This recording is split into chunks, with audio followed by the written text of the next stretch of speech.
Well, welcome to Utah in the United States of America. It's disappointing to say that it's not a great winter here at the moment. Some people are saying it's the worst in several decades. It simply hasn't had the fresh snow that it normally has. But the good news is there's fantastic snow covering over all the resorts. We haven't got deep powder, but hey, there's still some great skiing to be had here, and yeah, having a great time here. I actually started off my little tour around the resorts in Utah in Snowbasin. Snowbasin was the home of the men's downhill in the 2002 Winter Olympics, actually the last time I was here, and that's one of the reasons I'm here, because the area is commemorating the 10th anniversary of the games. And well, Snowbasin, one of my favourite resorts in this area actually. It doesn't have any lodging, so it's just a ski area, which well, really keeps the crowds away. So there's normally wide open pieces here, and the views from the top, well, they are quite spectacular, as you can see. We've got Idaho in the distance there, that's going west.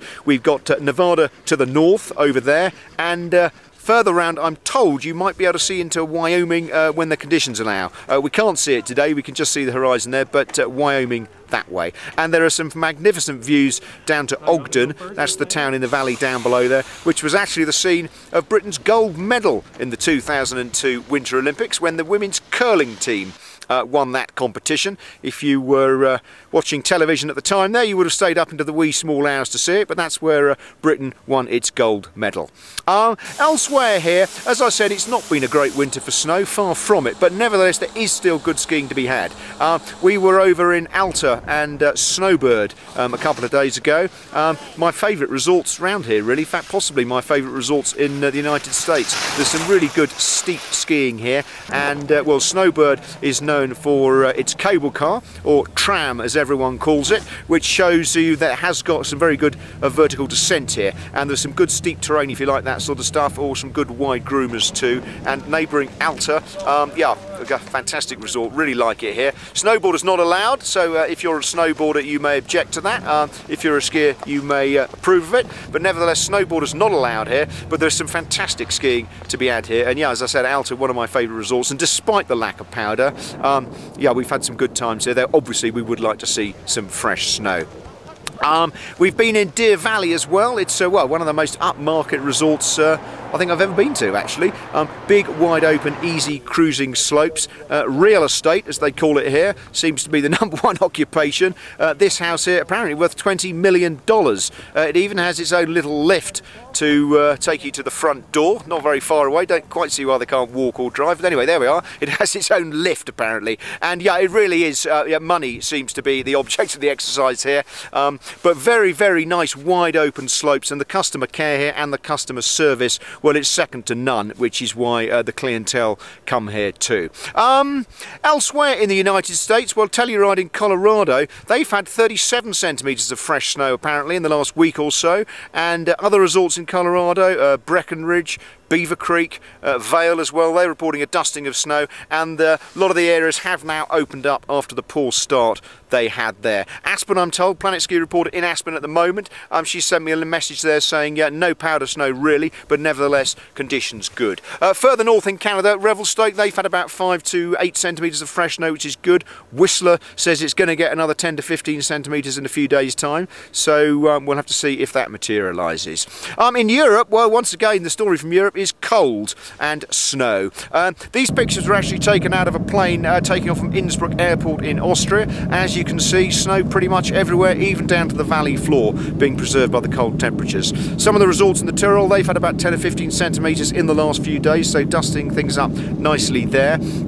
And well, things set to get cold over the half-term week, I'm told, so that should preserve things. In France, yeah, similar picture really, though high winds affected things mid-week. Espace-Killy, that's Val d'Isère and Tignes, 30 of the lifts there were shut, I'm told, because of the high winds, but they have now reopened. The temperature, again, they're extremely cold. Last week, PlanetSKI reporter there, Jane Peel, told me it was -27.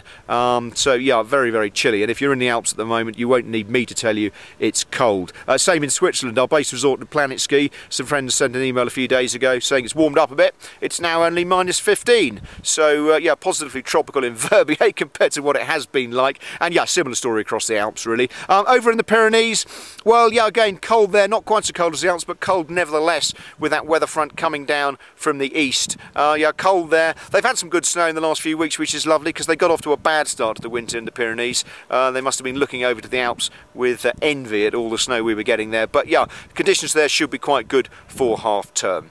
As I said, here in Utah for the commemorations for the 2002 Winter Olympics, Salt Lake City has actually just announced it's looking at bidding once again for the Olympics. They're talking about going for 2022, though of course they're just exploring the issue at the moment. They haven't put any bid proposals forward, anything like that. They had actually a ceremony at the stadium earlier on this week where sadly they were going to relight the Olympic flame, but it didn't work.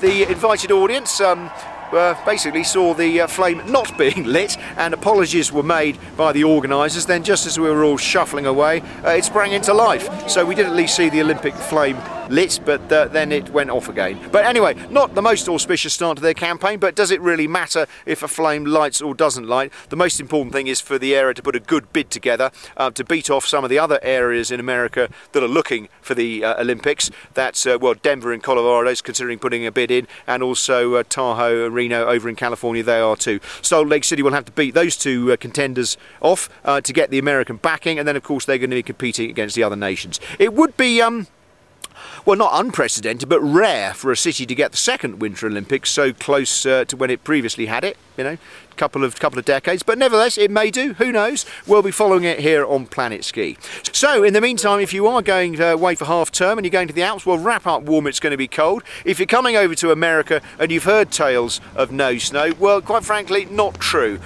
We haven't got the powder that the country is famous for, but there is some great snow here. There's some great skiing to be had, and tales of a snow drought here, well, you can still enjoy yourself, and that's the main thing. James Cove, PlanetSKI in Utah.